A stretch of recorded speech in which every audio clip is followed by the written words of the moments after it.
दिल्ली जाएं तो वहां बोलते हैं अलवर, यहाँ बोलते हैं बीजेपी। वो पहले मन बनाने में हूं क्या, मैं खुद अब कंफ्यूज हो गया। वाजपेयी साहब और मोदी साहब में क्या फर्क है? वाजपेयी साहब ने इंटरनल अटॉर्नी का रेजोल्यूशन रिजेक्ट नहीं किया। वाजपेयी साहब ने पार्लियामेंट में नहीं बोला अगर हमारे पास बहुमत होता तो हम 370 को हटा देते। मीन्स कि उमर साहब का जो मसला है बीजेपी के साथ, ये आइडियोलॉजिकल नहीं है, ये पर्सनल है।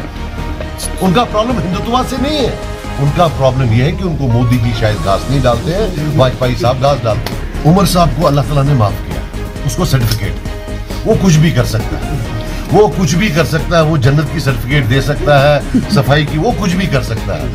एक पशुपालन मंत्री था में 2.5 साल, जिन लोगों ने 20, 30, 40 साल हुकूमत की है, जवाब तो ज्यादा उनसे मांगा जाएगा। काफी टैग लगते आ रहे हैं पिछले 30 साल से। वो दिल्ली जाएं तो वहां बोलते हैं अलवर, यहाँ बोलते हैं बीजेपी। वो पहले मन बनाने में हूं क्या, मैं खुद अब कंफ्यूज हो गया। देखिए मेरी बात सुनिए, ये एक सिंपल सी बात है। स्टेट चली गई, 370 चला गया, 35A चला गया, आज हम यूनियन टेरिटरी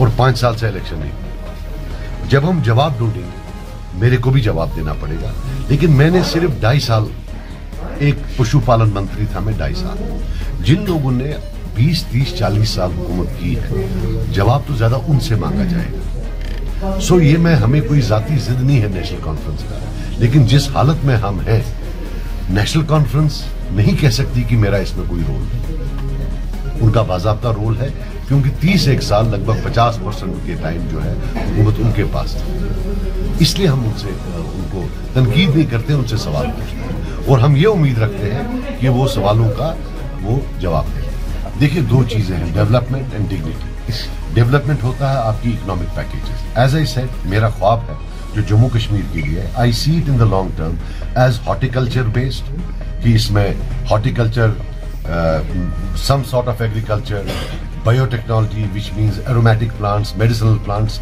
ये बहुत बड़ी इंडस्ट्री जिसमें थाउजेंड्स ऑफ करोड़ का टर्नओवर हो सकता है। और दूसरा टूरिज्म।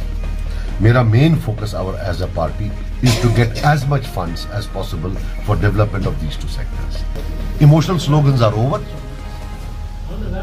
आप इलेक्शन लड़िए on the basis of what people face in their day to day lifes, and I will do what it takes to ensure that we have the same set of laws as in any other state in India. You cannot have special coercive laws just for the youths of J&K. That I promise you.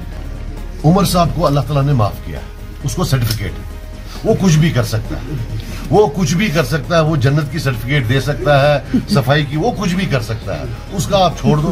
देखो मैं नहीं बोलना चाहता, वो मेरा हरीफ है, लेकिन फिर ये बोलते हैं कि भाई ये गाली गलौज करता है, वो टरबाज है, वो बहुत डर मारता है। अब ये मुझे आप बताओ, वाजपेयी साहब और मोदी साहब में क्या फर्क है? वाजपेयी साहब ने इंटरनल अटॉर्नी का रेजोल्यूशन रिजेक्ट नहीं किया। वाजपेयी साहब ने पार्लियामेंट में नहीं बोला अगर हमारे पास बहुमत होता तो हम 370 को हटा देते। उनके टाइम में क्या कई बड़े कांड नहीं हुए, उन्हें कोई एक्शन लिया क्या? कौन सा फर्क है? मीन्स कि उमर साहब का जो मसला है बीजेपी के साथ, ये आइडियोलॉजिकल नहीं है, ये पर्सनल है। उनका प्रॉब्लम हिंदुत्व से नहीं है, उनका प्रॉब्लम यह है कि उनको मोदी जी शायद घास नहीं डालते हैं, वाजपेयी साहब घास डालते हैं। कल कोई और आएगा, वो घास डालेगा, उधर चले जाएंगे, इसमें क्या है? 370 की बात अभी भी की जा रही है नेशनल कॉन्फ्रेंस की तरफ से। आप ऐसे JKPC चीफ उस चीज को कैसे देख रहे हैं? मैं कह रहा हूं कि अगर वो ला सकते हैं, सिर्फ लोगों को बोले कि कैसे लाए। एक जो है आईनी रोड मैप दे कि वो कैसे लाए, क्योंकि देना पार्लियामेंट ने है, देना पार्लियामेंट ने। मुझे याद है आज से 2 साल पहले, 1.5 साल पहले मुझे एक वर्कर आया, बोला सर हमने सुना है